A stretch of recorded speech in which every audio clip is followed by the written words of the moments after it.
Levy ग्रंथ अध्याय 7।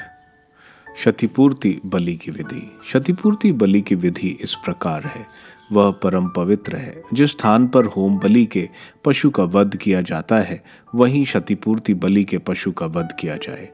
उसका रक्त वेदी के चारों ओर छिड़का जाए, उसकी सारी चर्बी चढ़ाई जाए, उसकी मोटी पूंछ, अंतड़ियां के आसपास की चर्बी, उसके गुर्दे तथा उनकी चर्बी के कमर के आसपास की चर्बी तथा जिगर की झिल्ली, जिससे गुर्दों के साथ निकाला जाता है, याजक यह सब वेदी पर जलाए। यह चढ़ावा प्रभु के लिए है।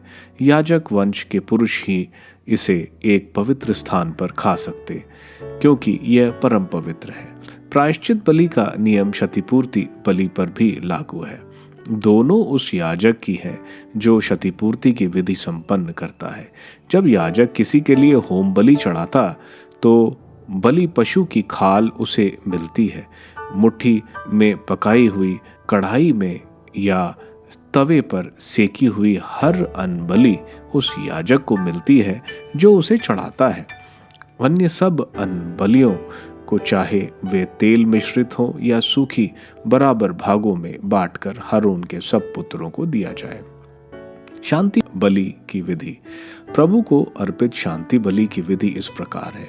यदि कोई व्यक्ति उसे धन्यवाद के रूप में चढ़ाना चाहे तो वह बलि पशु के साथ तेल मिश्रित बेखमीर रोटियां, तेल में चुपड़ी हुई बेखमीर चपातियां और तेल मिश्रित मैदे की गूंदी हुई रोटियां चढ़ाए।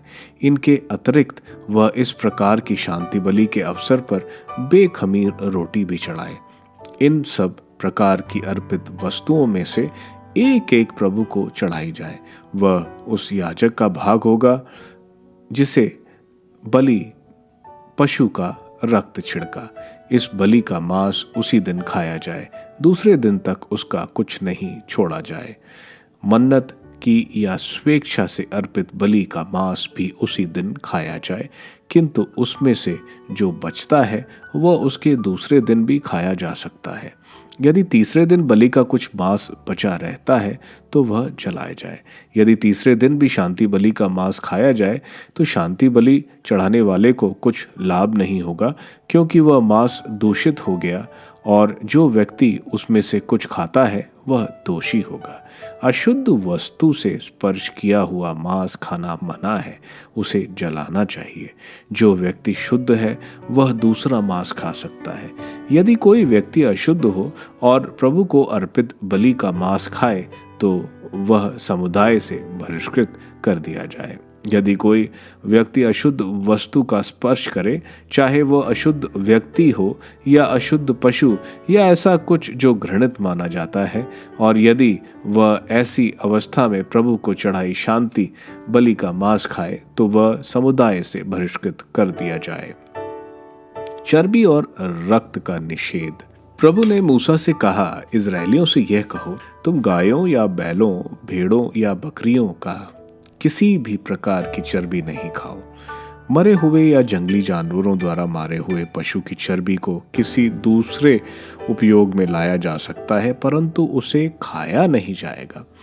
प्रत्येक व्यक्ति जो किसी ऐसे जानवर की चर्बी खाए जो प्रभु को बलि के रूप में चढ़ाया गया है, वह समुदाय से बहिष्कृत किया जाए।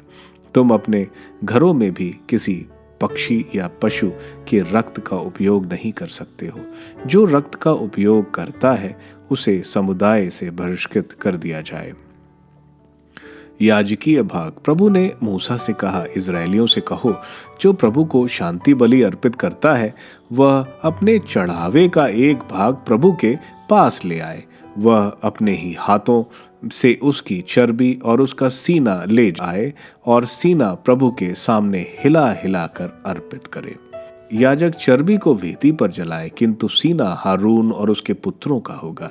तुम अपनी शांति बलियों के पशु की दाहिनी जांघ हारून के उस पुत्र को दोगे जो बलि पशु का रक्त और चर्बी चढ़ाता है।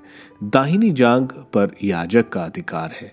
सीना जो प्रभु के सामने हिला हिला कर चढ़ाया जाता है और जांघ जो दी जाती है, यह इजरायलियों की शांति बलियों का वह भाग है जिसे मैंने हारून और उसके पुत्रों के लिए अलग कर दिया है। इसे इजरायलियों से पाने का अधिकार सदा उनका होगा। यह प्रभु को अर्पित चढ़ावों का वह भाग है जिस पर हारून और उसके पुत्रों का उस दिन से अधिकार है जिस दिन प्रभु के याजकों के पद पर उनकी नियुक्ति हुई है।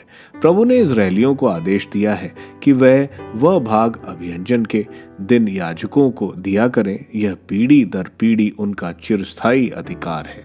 होम बलि, अन्न बलि, प्रायश्चित और क्षतिपूर्ति बलि, अभियंजन बलि और शांति बलि की विधियां ये हैं।